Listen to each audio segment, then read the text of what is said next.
Underway for city elections, and ABC 15 extended each of the 5 mayoral candidates in Myrtle Beach the very same opportunity to come to our station for a sit-down interview. Eva Rigney, Daniel Aumen, Mark Kruea, and Brenda Bethune chose to participate. Mark McBride declined. So in every 5 o'clock newscast, now until November 3rd, we'll be airing an answer to a question that we asked each of the candidates. Another hot topic has been crime, specifically in the downtown area. What do you think the fundamental issue is that's leading to this crime, and kind of how would you work to fix that? All right. Myrtle Beach doesn't have the heart for the poor people. Crime exists because of neglect, from city leaders. I've been thinking it through, because all the time that I go through and attend meetings with council members and other mayors, and they're all speaking about the same thing. And in my mind, I said, how could this be going on for years? And their pronouncement of promises, this and that, safety, get more police, nothing is working, right? That's because they really don't understand why it happens to begin with. They always blame, oh, it's the outside world that's coming in and make trouble. They bring their fights here to our city. While that may be true, we need to reach out to those neighboring counties, neighboring cities, and talk to the leaders and see what we can do together. Some of this open communication with them will really help, because they will give us a heads up and says, hey, some of our troublemakers are heading your way. So the law enforcement kind of get in their mind, oh, okay, so this is who I should be watching for. Not to, arrest them or anything like that, but just kind of,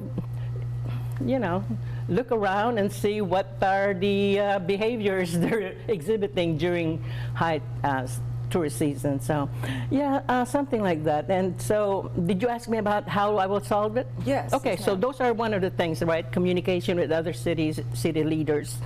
But then I really think, because of the advent of brand new smart cameras right now, these cameras are very, very smart. It can detect bad behavior, and it can alert automatically the law enforcement.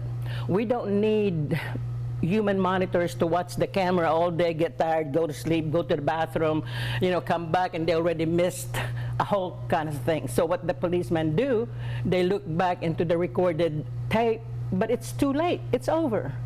These cameras that I am advocating, they're brand new, and they can, it's like Alexa. Alexa, when you say, oh, Alexa can tell you, oh, there's fire in the kitchen or something like that, right?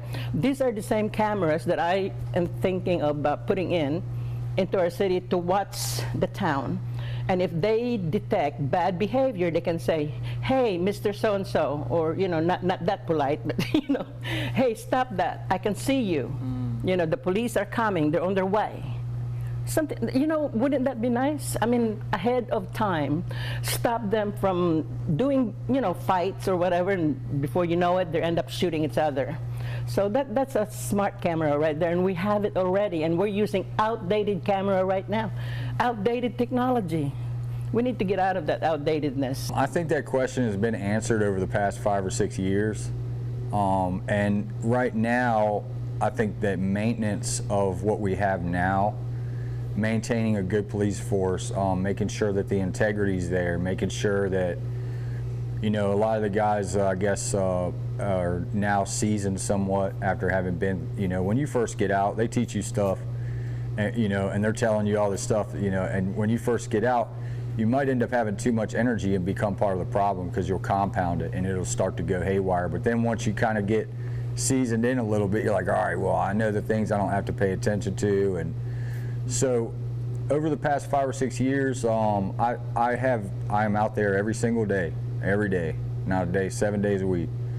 And I have seen the place get better. I've seen the people that come to visit change. They're less, sketched out when they're walking around. They're more able to relax, which is, if Myrtle Beach is going to be a tourist area, then people are now coming here and they seem to be pretty relaxed. Just like what everybody else is saying, there is bouts of crime everywhere. You show me a place in the world where there ain't something going on, you know, that we have to watch out for and, you know, take care of in the right kind of way, then, you know, I'll be quiet. But, you know, there's going to be a little bit of something everywhere. I think what would mitigate that, it's just like I wouldn't say people are animals, but if you leave a dog in the house and you don't give it anything to do, it becomes destructive.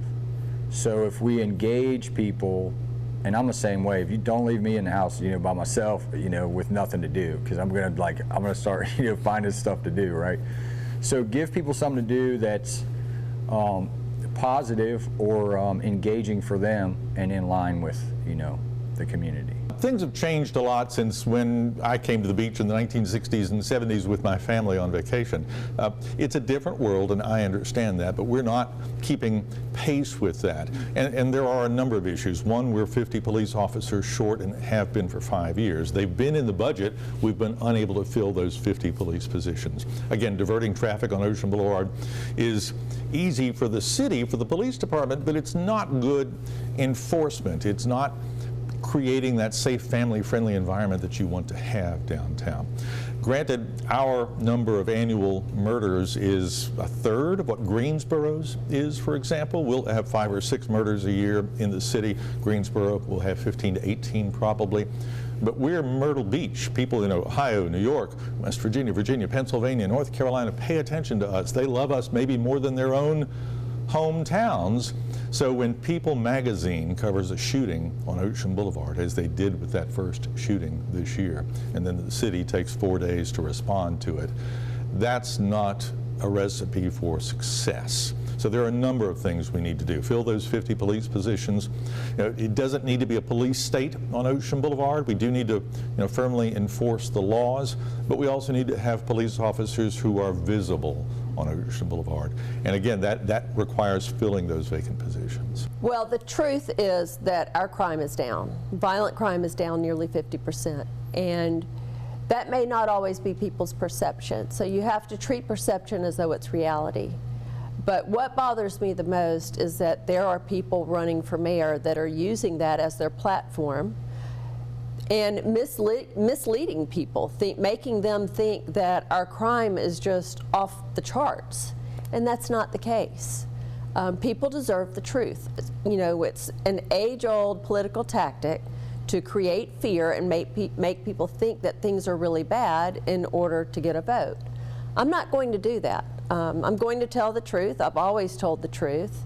Are there things that we need to do and improve upon? Always. I believe that we should always strive to look at what we've done and find ways to make things better.